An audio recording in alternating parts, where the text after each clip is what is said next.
Still on your Feel Good Breakfast show on S3, and it's so good to be with you, Expresso family. Why? Well, my friends, such big things happening, from fitness to music to now riding for a cause. We love it that Absa always gets involved in some of the most incredible things, and also just is the brainchild behind some of the most amazing community development initiatives. But today we get to hear about how they've partnered with the Nelson Mandela Foundation, all in the name of the Legacy Ride for Hope. It is the 5th year that they are doing this, where 100 cyclists took to the Mulder's Drift Winter, all in the name of trying to get a whole lot of schools from one place to a little bit more of an elevated place, where they, in fact, have a little bit of a better quality of life in terms of their education. So, my friend, this is why today we're so excited to welcome to the couch one of our executives at Absa. It is none other than Mpho Hlabati, everybody. Mpho, how are you? I'm well. I'm very well, Zanele. That's very good. happy to be with you again. You look beautiful, and you guys are doing beautiful things as Absa.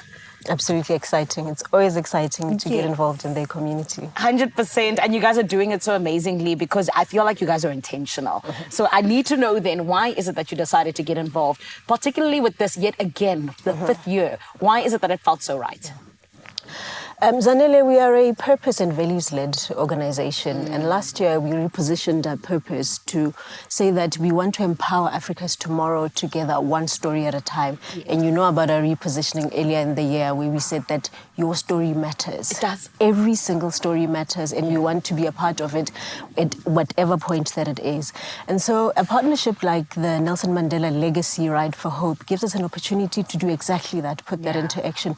It puts us in the grassroots. It enables us to work with the youth. It enables us to work in education, both of which are key levers in growth and development. And this year, with Classrooms for Hope, we are excited to be able to contribute to spaces that are peaceful, that are exciting and conducive for growth of young people in these communities. And I love that you guys are staying true to what Nelson Mandela wanted, which is for education to keep on elevating, because he said it's the key at the end of the day, right? Without question. Exactly. Without question. So then, to anybody who possibly doesn't know, I gave a little bit of an overview of what the Ride for Hope is. What exactly is the Nelson Mandela Legacy Ride for Hope? It's a partnership between the Nelson Mandela Foundation and Legacy Ride for Hope, where riding or cycling is used to raise funds, and those funds are then contributed to communities for the mitigation of socioeconomic dynamics in the underfunded communities or underprivileged communities, all in an effort, of course, to further the legacy of our first democratic president, Dr. Nelson Mandela. Yes, and it's so beautiful, because his legacy is one that deserves to live on forever. Absolutely. I mean, even when you go overseas, they're like, Nelson Mandela, Nelson Mandela, and that is what it's about. Absolutely. And I honestly feel like, when we talk about you guys and just bringing this together, it really is a beautiful thing. But I want to ask then, in terms of, the 2024 campaign, can you share a little bit with us, what exactly it was that was the theme that really pushed you guys to say #Classrooms for Hope? We are mindful of the dire conditions of some of the schools in the outskirts or the rural communities of the country. We have seen where there are some communities where children go to school under a tree. That is not a conducive environment for learning. We need safe, dignified spaces and exciting spaces for young people to do that. And so this year, for Absa, we handed over last week, Friday actually, on the 6th of September, 3 classrooms at Payne primary school in Mthatha, and it's always exciting to see. We did the same thing last year at the Morris Isaacson primary school in Soweto, and we are really looking forward to a long relationship where we can just instill the culture of excitement for learning and make it fashionable. But of course, if we build excitement, we have to match it with the infrastructure so that we come together and create the sustainability. That's so beautiful. I was actually born in Mthatha. Oh, look so at you saying that, I'm just like, and especially because I know the Eastern Cape, they need a lot of help. So it's so beautiful that you guys are going to the provinces that are actually in super dire need, because I think that all our provinces are in need in some sort of way. But thank you for you guys, doing that kind of work, because I think it's so important.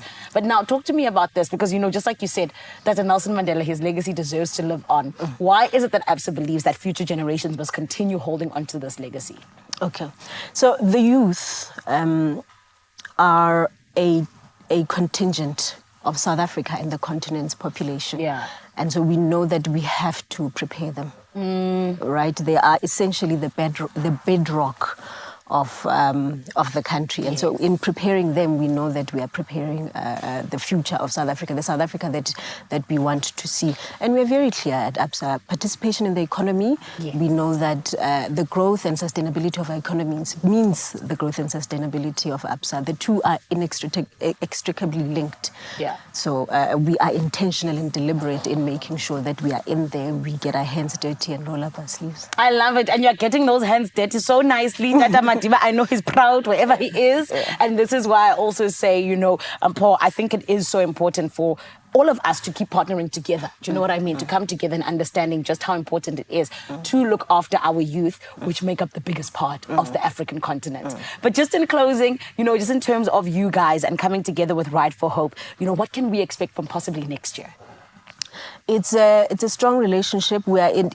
So the Nelson Mandela Ride for Hope is in its 5th year, but we are in the 3rd year of partnership. It has delivered without question. As I said, it does give us the things that we want to achieve, and with our purpose and our values and our strategic ambitions of being an active force for good in everything that we do. Yes. So it has delivered, and we do see a really strong future, and it's a strong partner that enables us to scale our social impact in communities. So look out for the next year and the social impact that we will be making. Beautiful. Next year, 10 classrooms. Hey. I'm there with you. We hope. Can I come with you guys the next time you go? Especially always invited. Always invited. Thank you. We are all Paul. Forces for good. I love it. We all can use our agency. Amen. Oh, Mpho, you're amazing. Congratulations to you and your team. Thank you. And here's to an even bigger and better 2025 Ride for Hope. And well done on this most recent one. Thank you. Thank you. We appreciate it. Of course. Thank you, Zanele. It is important Labati who is here representing the Absa family, all in the name of the Nelson Mandela Legacy Ride for Hope that happened recently, my friend.